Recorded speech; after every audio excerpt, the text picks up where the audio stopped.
مفتی ایوب قاسمی صاحب ذمہ دار الخزاں ناندیڑ سے گزارش کروں گا کہ وہ اپنے خیالات کا اظہار کریں. مفتی ایوب قاسمی صاحب.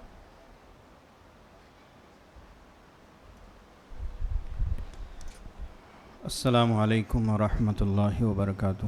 نحمدہ ونصلی علی رسولہ الکریم. اما بعد.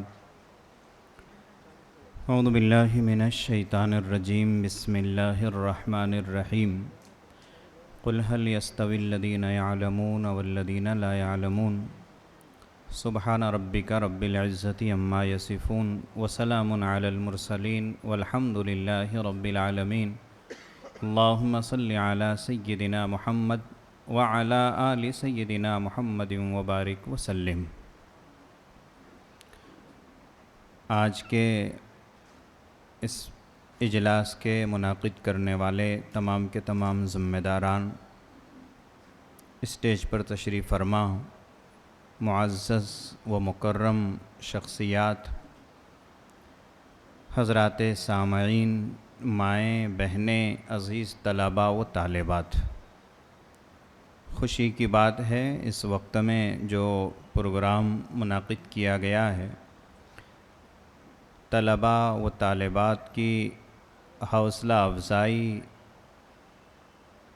ان کے آگے بڑھنے کے جذبے کو اور مزید پروان چڑھانے کے لیے اور ترقی پر ان کو پہنچانے کے لیے، ان کو کامیابیوں کے منازل طے کروانے کے لیے یہ پروگرام منعقد کیا گیا ہے. میں مبارکباد پیش کرتا ہوں پروگرام کے منعقد کرنے والے کو. قرآن مجید کی جو آیت مبارکہ اس وقت میں تلاوت کی گئی ہیں، وقت چونکہ بہت کم ہے اور فہرست جو ہے مقررین کی لمبی ہے، میرا کوئی ارادہ اس وقت میں جو ہے کچھ کہنے کا نہیں تھا، لیکن حکم دیا گیا کہ 5 منٹ آپ بھی بولیے، اس لیے جو ہے کھڑا ہوا ہوں. میرے رفیق مکرم مولانا عبدالعظیم صاحب رضوی، انہوں نے جو ہے بہت اچھی بات کی ہے. اس وقت میں جو ہے تعلیم اور پڑھنے پڑھانے کے سلسلے میں اللہ کا شکر ہے کہ ہماری قوم بہت حد تک بیدار ہو چکی ہے. چاہے طلباء کا معاملہ رہے، چاہے طالبات کا معاملہ رہے، معصوم بچوں کا معاملہ رہے، لوگ پڑھنے پڑھانے کی طرف توجہ دے رہے ہیں. یہ اللہ کا شکر ہے. اب جب یہاں تک پہنچے ہیں تو اللہ کی ذات سے امید ہے کہ جو نمبرات کا فیصد ہے وہ بھی بڑھے گا. اللہ تعالیٰ اس میں بھی کامیابی و کامرانیوں کے منازل تک پہنچائے گا. میرے بھائیوں، دوستو، بزرگوں، علم وہ راستہ ہے جس کے ذریعے سے ہم جو ہے تمام منازل میں کامیابی حاصل کر سکتے ہیں. آپ کو میں آج سے 1400 سال پہلے نبی پاک صلی اللہ علیہ وسلم کے آمد کے وقت کے اوپر لے کر اگر چلوں تو معلوم ہوتا ہے کہ جس وقت میں نبی پاک صلی اللہ علیہ وسلم تشریف فرما ہوئے اور جس زمانے میں آپ کو نبی بنایا گیا، جن حالات میں آپ نبی بنے، وہ جو حالات تھے انتہائی سنگین تھے. شراب عام تھی، جوا عام تھا، بے حیائی عام تھی، زناکاری، بدکاری، جتنی برائیاں تھیں وہ تمام کے تمام عام تھی. حالت یہ تھی کہ اہل عرب کے اوپر کوئی حکمرانی کرنا پسند نہیں کرتا تھا. ان حالات کے اندر نبی پاک صلی اللہ علیہ وسلم کے اوپر سب سے پہلی وحی جو آئی ہے، آپ قربان جائیے، وہ پہلی وحی تھی اقرأ بسم ربک الذی خلق. پڑھیے، اگر وعلیکم السلام، پڑھیے، اگر آپ پڑھیں گے زناکاری ختم ہوگی، اگر آپ پڑھیں گے بدکاری ختم ہوگی، اگر آپ پڑھیں گے معاشرے سے بے حیائی ختم ہوگی، اگر آپ پڑھیں گے معاشرہ باحیا بنے گا، اگر آپ پڑھیں گے معاشرہ بااخلاق بنے گا، اگر آپ پڑھیں گے معاشرے کے معاملات صحیح ہوں گے، معاشرت صحیح ہوگی، طرز زندگی صحیح ہوگی. شرط یہ ہے کہ آپ پڑھیں. آپ کا دین اور آپ کی دنیا دونوں سوریں گی اگر آپ پڑھتے رہیں گے۔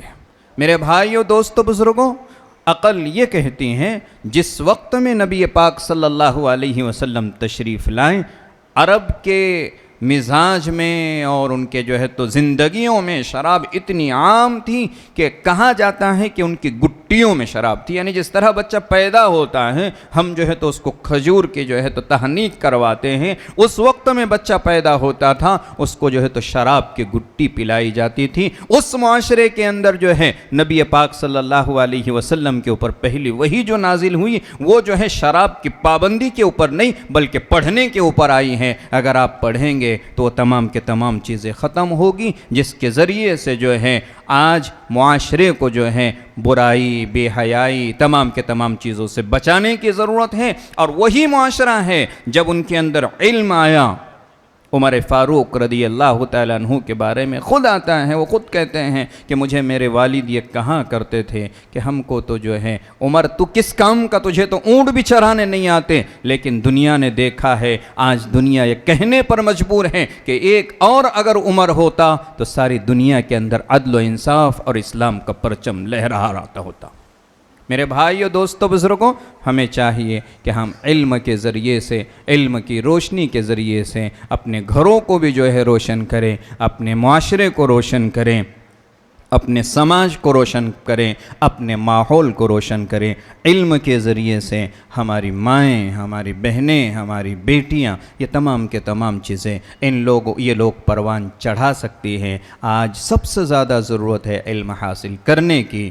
اللہ سے جو ہے دعا ہے آپ لوگ جو محنتیں کر رہے ہیں اللہ تعالیٰ آپ کی محنتوں کو قبول فرمائے۔ آخر میں ایک گزارش یہ ہے، علم کے ساتھ ساتھ اپنے اخلاق کے اوپر بھی توجہ دیجیے۔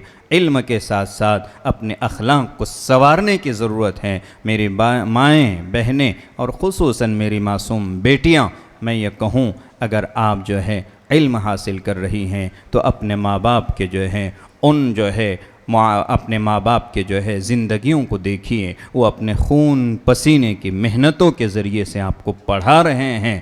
آپ ان کے سامنے اپنے اچھے اخلاق کو نچھاور کیجئے۔ کہیں ایسا نہ ہو کہ آپ پڑھ رہی ہیں لیکن اگر بوڑھی ماں آپ کو اگر کوئی کام کہتی ہیں تو آپ ان کے سامنے جھڑک کر یہ کہہ دیتی ہیں مجھے تو بس پڑھنا ہے، دوسرا کچھ کرنا نہیں ہے۔ میری مائیں، بہنیں، میری بیٹیاں، اگر آپ پڑھ رہی ہیں تو ساتھ ہی میں آپ کی سب سے بڑی ذمہ داری یہ ہے، آپ کے ماں اور آپ کے باپ، آپ کے جو ہے تو یہ والدین ہیں۔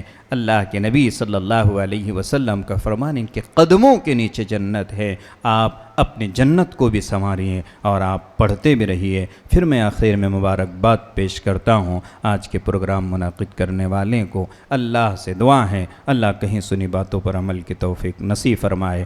آمین۔ وآخر دعوانا الحمد للہ رب العالمین۔